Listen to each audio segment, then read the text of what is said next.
Sleeping late as usual, eh, Snake? Liquid, you're still alive. I won't die, as long as you still live. Too bad. It looks like your revolution was a failure. Just because you've destroyed Metal Gear doesn't mean I'm done fighting. Fighting?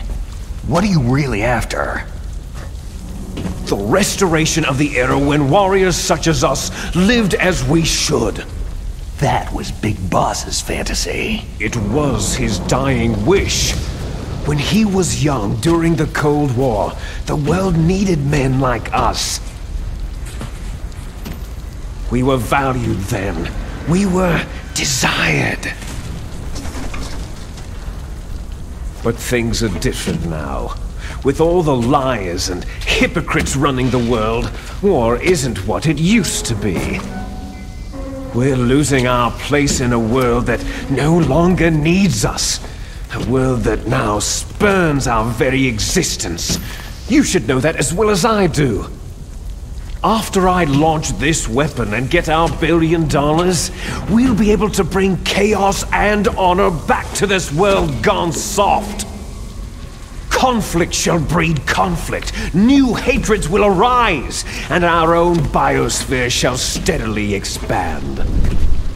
But as long as there are people, there will always be war. But the problem is balance. Father knew what type of a balance was best. Is that the only reason? Isn't that reason enough for warriors such as us? I don't want that kind of world.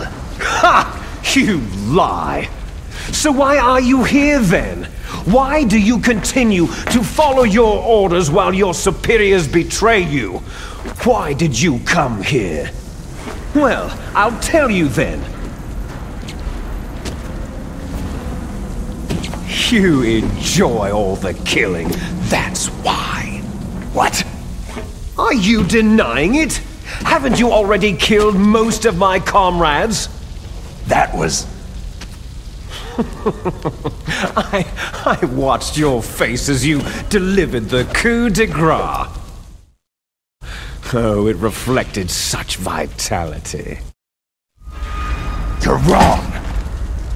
There is a killer inside you. You don't have to deny it. We were created to be that way. Created? Les enfants terribles. The terrible children. That's what the project was called. It started in the 1970s. Their plan was to artificially create the most powerful soldier possible. The person that they chose as the model was a man known then as the greatest living soldier in the world.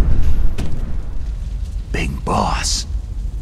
But Father was wounded in combat and already in a coma when they brought him in.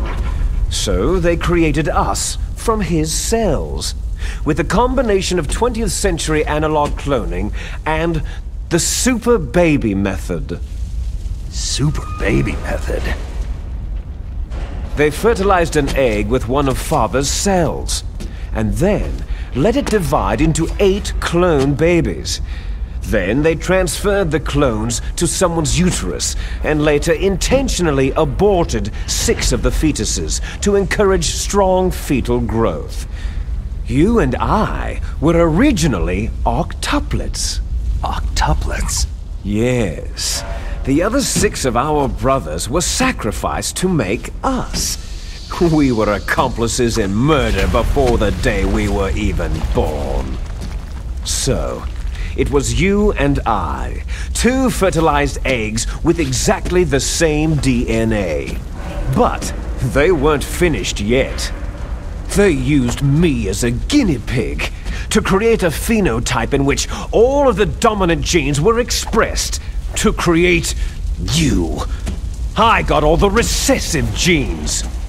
You took everything from me before I was even born. But you and I aren't his only children. What? The Genome Soldiers. They too are his progeny, carrying on his genetic legacy. But unlike us, they carry it digitally. With the completion of the Human Genome Project in the last century, the mysteries of humanity were laid bare. Thanks to Father's DNA, they were able to identify more than 60 soldier genes responsible for everything from strategic thinking to the proverbial killer instinct. Those soldier genes were transplanted using gene therapy into the members of the next generation special forces. That's how they became the Genome Soldiers. That's right. The Genome Soldiers that you've been killing right and left are our brothers with the same genes as ours. The Genome Soldiers? They are misshapen creatures, artificially produced from Father's genetic pattern. They are our blood brothers, and they were born of many an ultimate sacrifice. Sacrifices? Human experiments. Huh? 1991, the Gulf War. The military secretly injected soldiers with the soldier genes. The Gulf War syndrome that hundreds of thousands of returning soldiers complained about was a side effect of it. Ha! Everyone knows that the Gulf War syndrome was caused by exposure to pesticides and radiation from depleted uranium rounds. That was just a cover story issued by the Pentagon. First, they tried to say it was post-traumatic stress disorder, then chemical, biological weapons. The poison gas detection units and anti-sarin injections, they were all just to cover up the secret genetic experiments. So the so-called Gulf War babies that have been reported by Gulf War veterans are... Yes. They too are our brothers and sisters. So the Genome Soldiers mean that the experiments were a success? Success? Don't be a fool. They're a complete failure. We're on the verge of extinction. What? Have you ever heard of the asymmetry theory? Nature tends to favor asymmetry. Those species which have gone extinct all show signs of symmetry. The Genome Soldiers suffer from the same problem, signs of symmetry. So do I, as do you. That's right. We are all on the verge of death at the genetic level. We don't know when or what type of disease will occur. That's why we need the old man's genetic information. You want Big Boss's DNA so you can save your family? It's very touching. In nature, family members don't mate with each other, and yet they help each other to survive. Do you know why? Because it increases the chances that shared genes will be transmitted to future generations. Altruism among blood relatives is a response to natural selection. That we will help our blood relatives is inscribed in our very genes. You're telling me that your genes are ordering you to save the Genome Soldiers? You can't fight your genes.